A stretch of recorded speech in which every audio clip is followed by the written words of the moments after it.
Hi everyone, it's LaShonda from Labors of Love with another Therapy Thursday video. So today I would like to talk a little bit about what I call assigning intent. Our brains are master storytellers, and it will tell a story and make up a story about anyone in any place that we encounter. And if we don't realize that oftentimes our brains are filling in the gaps and making up stories, then we go on to believe that the stories we've made up are 100% true. And even if we see evidence that's contrary to that, we will reject that and hold on to what we have decided is truth, oftentimes based on what we've made up.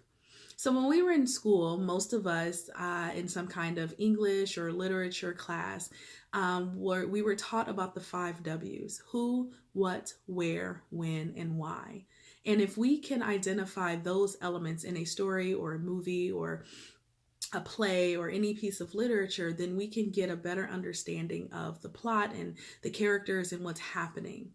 Well, oftentimes we go through life and we see people and we gather the who, and we know where we are and where they are, and we may see what they're doing, and we might, be able to identify some of the answers. But one that is for sure difficult to kind of understand without talking to the person directly is the why. And the why is often what we make up and convince ourselves that the why we've made up is the reason why a person is behaving a certain way. Another thing to be aware of is when we engage in some kind of activity or have a behavior that may be considered inappropriate or wrong, not law abiding. So I'll use the example of speeding. Perhaps on your way out the door, you couldn't find your keys. And then after you couldn't find your keys, you couldn't find your cell phone. You found your cell phone, and all these things are happening, and it causes you to run late. And you have a very important meeting to get to. And so you exceed the speed limit. And as you're exceeding the speed limit, your reason for not abiding by the law and speeding is all of these circumstantial situations that have caused you to be late, and importance that you've assigned to where you're going. I'm speeding because I'm running behind because of these things, and I have to get to this place because it's very important. However, when someone blows past us on the highway, we don't very frequently think about the circumstances that are leading that person to exceed the speed limit. Instead, we often assign intent and connect that with their character. Idiot, driving so fast, inconsiderate, don't care, all of these different things that we say about someone else who's doing something. But when we're doing something, we know that it's the circumstances behind it that caused us to do it versus another person, and we say it's their character. Sometimes when someone has done something, particularly if we feel wronged by something someone has done, we frequently assign intent in that they did that to make me mad, or they said that and they think this. Even you see how my face is changing just when I talk about what someone else has done. We assign intent to people often without knowing the true why behind their actions.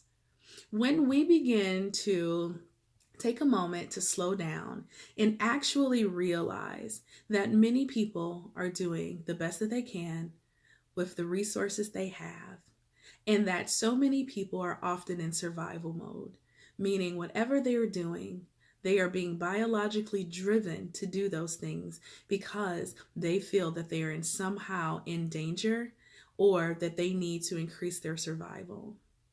Our brain's 3 primary responsibilities are to keep us alive, keep us safe, and help us avoid pain. Oftentimes in that effort, we will find ourselves acting in ways that we may not feel or may not act if we feel safe. So next time someone does something, if it's wronged you or you feel impacted by it, instead of making up and assigning intent that may or may not be accurate, one thing we can do is pause and realize that the person may actually not have intended to wrong us, more than likely didn't intend to wrong us, but feel in some way that they're in survival mode. And then we always, when we're in a relationship with people, have the ability to ask them and let them know that they've impacted us, but actually find out the real why instead of the one we've made up. If this information has been intriguing to you and you would like help identifying your own why, Labors of Love would love to walk alongside you in that journey. Please reach out to us at www.thelaborsoflove.com. Until next week, be well.